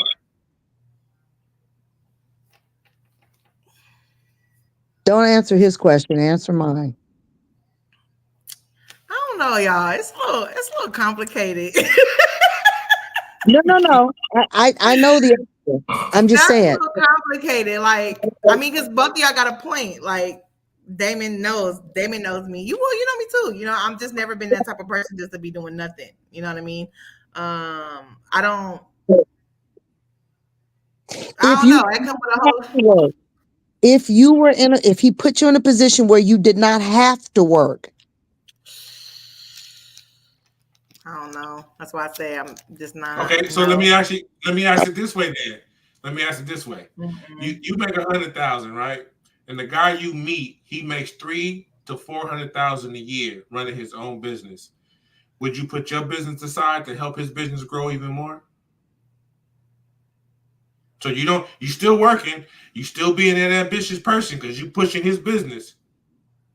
Well, if we're married, again, it's our business now. So Well, yeah. baby, everybody don't think like you, honey. I keep trying to tell you that. Oh, well, they should. Why? I You don't see know. her And whole- when it comes to that whole like marriage thing, what's yours is yours and what's mine is mine. I believe that to a certain extent, but I don't. So that's why I say it's a little complicated when you're asking these questions, because I don't really believe into that. I believe in there being a mid, right? But then I also believe in each partner having their own as well. So I'm not just about to I'm just not about to rely on you to take care of me and to do all that other stuff, and vice versa. That's just not me, because I don't trust everybody's intentions. I don't care who you are. And that's just a personal issue with myself. Like, I just don't trust everybody's intentions. That's part of So, you getting married. You don't do that. Huh? Why would you marry him? If you don't trust your husband's intentions? I mean, there's I'm not the only person that think like that. I'm just saying, like, I'm not saying you are. people like to have security, and I'm one of those people that like to have security. You know what I mean? And I would need my partner I would want my partner to understand that, which is why I said, once again, this all goes about mirroring your reflection. If I'm going to be with somebody, I'm going to be with somebody that understands that, or vice versa. They're going to be with me, and I would have to understand that. Of course, I know there's some bending to that. Of course, when you're in a relationship, there's some compromising that comes with that. But I need my partner to be on the same page and mirror my reflection. Like, so what I've learned and what I've seen on different podcasts is, first of all, men don't want to marry their reflection. We just don't. And I firmly believe that, especially with all the stuff that I'm watching. That's something women say. Energy and charisma, whatever the crap you women say. That's what y'all say. Y'all want to marry y'all image because you want a man to be on your page, because you hear a lot of women say, well, if he can't accept this or that, then there's no reason for us to being together. But if he's making a substantial amount of money and you see that his business is flourishing. Oh, my point. The point I was going to make. Me not having to work within marriage. There's a no fault divorce that women have. Women can get divorced because they just simply, I'm bored. And if he's making $500,000 a year and you've been married to him a certain amount of time, as far as you relying on him, you finna get a big chunk of that anyway. And in California, prenups can be pierced quickly.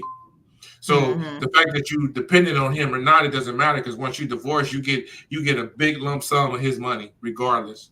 Ain't this thing called a prenup? Yeah, those can be pierced, and they've been pierced. They've been shown they've been pierced many a times. Yeah, see, it just not for me. Yeah, so let's just let you know that part. So I don't know if you should be totally dependent on one person, unless your dynamic rolls that way. But a man makes money to take care of his wife and kids. He makes money so he can have a family. A woman make money to take care of her. So that's one of the things people need to talk about. Well, that's unfortunate. Everybody ain't the same, but that's unfortunate. What's that? That women make money to take care of them? Yeah, it's selfish. Yeah, women don't make money to take care of men. You said that 3 or 4 times just within the conversation we have. Men make money to take care of a woman. How did I say that? I didn't say that. I never said that I make money. You said I'm not taking care of no man. No, you said I'm that not. 3 times in the conversation. You make sure I'm not when I say I'm not taking care of no man, I mean in like I'm not.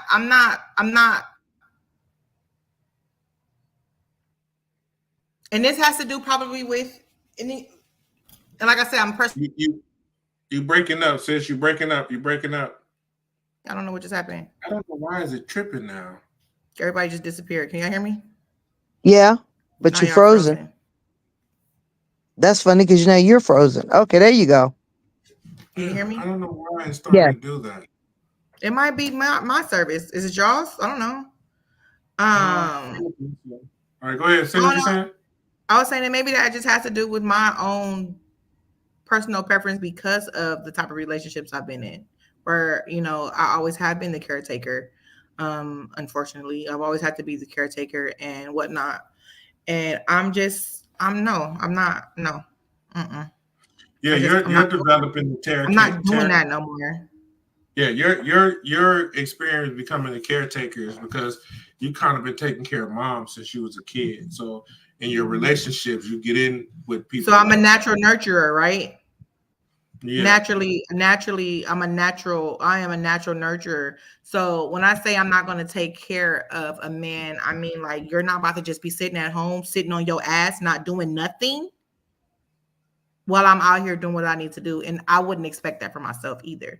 And that's, once again, like I said, somebody who needs to understand that it will be very hard for me to just sit at home and do nothing. I've never been like that.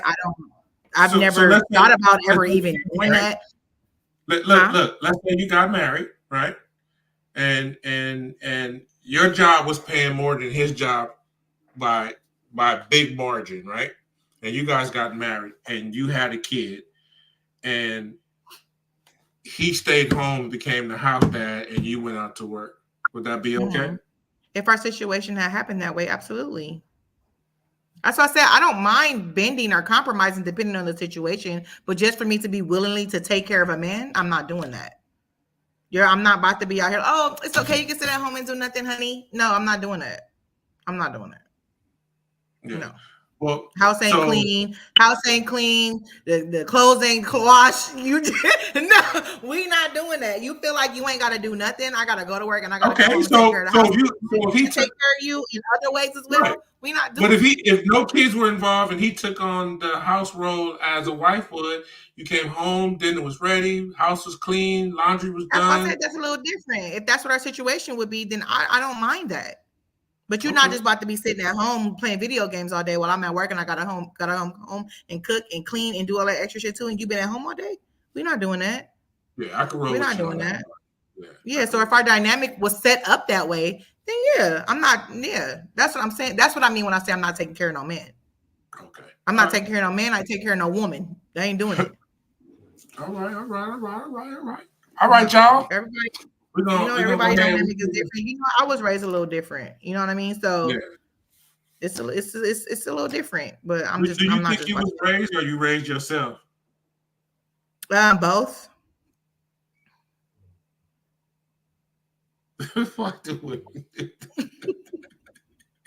Okay, since you said both, which one it was more of? You being raised or you raising yourself? Which one was more? I raised myself. Okay. All right. But I say both because I know why you said both, but when you ask somebody, I had other people in my life to actually raise me and make me into the woman that I am today. But yes, due to certain circumstances, I did have to grow up extremely fast. Yes, you did. I always thought that was not a good thing. Why? I think every child should be able to experience childhood to the fullest. Yeah. And you shouldn't have to grow up that fast. But once again, I mean, it's I think it's really based on the people we pick. That I think you really in some type of reality that you understand that this person is not for you, but yet you still hang in there. And then the product of that sometimes become kids, and then kids grow up without their parents in the house together. And I think parents in the house should be together. It should be two parents in the house. I really think so. And then even if it doesn't, I think they really need to be active. That's the one thing I can give my mom. She never talked bad about my dad in my face. She never nah, you can't see him, or she's never done that. You know what I mean? And so what I felt from my dad was truly from me and him not doing what he did or was supposed to do. So that's one thing I can give my mom's major kudos on. Yeah, same here. I don't think I heard that the first time she ever said something bad about my dad. I was like in my 20s, and I was like, yeah, growing already. Yeah. I was like, you talking about my daddy like that? It was just not that I care, but it was just like, because I'm grown now at that point, but it was a shock for me because I've never heard say anything bad about my dad, like until I was in my 20s. And through that process, I had to learn on my own. I really didn't stop messing with him until some years ago. But it was just me being tired of trying to push that daughter-dad relationship, and it wasn't being reciprocated. Yeah, I think if a kid put in the effort when they grown to so many years of trying and it's nothing good coming out of it, I think they did their due diligence, and I think whatever they come with after that, you did it on your own. You know what I'm saying? So okay, you guys. So we're gonna end it right now, and we'll be back next Monday with the nuclear family, the beginning, and the next phase is actually becoming a couple. We'll go into that in the explanation. So we're gonna move from the beginning to the end, and the end being death do us part. All right, you guys. We love you guys, and we thank you guys for those who tuned in. We thank the people that actually watched the recordings after and actually sat through the whole thing, because we know today's attention spans are real short. How do we know that? You guys stay blessed. Thanks to the panel for showing up. Those who showed up and participated. Y'all have a good one. Bye, everybody. Bye.